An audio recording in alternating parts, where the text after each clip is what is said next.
நான் கர்ப்பமாக இருக்கிறேன். இங்கு வெப்பம் மிகவும் அதிகமாக இருக்கிறது. மின்சாரம் இல்லாததால் மின்விசிறி எதுவும் கிடையாது. தண்ணீருக்காக பல மணி நேரம் வெயிலில் காத்திருக்க வேண்டியிருக்கிறது. நாள்தோறும் வீட்டு வேலைகளை செய்வதால் குழந்தைகளை சரியாக பார்த்து கொள்ள முடியவில்லை.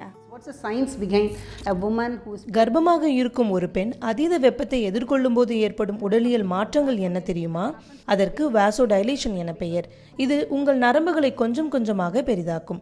அதனால் ரத்தம் உடலின் கடைசி பகுதிகள் வரை செல்லும். இதனால் குழந்தைக்கு ரத்தத்தை வழங்கும் தொப்புள் கொடி வழியாக செல்லும் ரத்தத்துக்கும் தோலுக்கு செல்லும் ரத்தத்துக்கும் இடையே போட்டி ஏற்படும். இதனால் வெப்ப அழுத்தம் கூடுகிறது.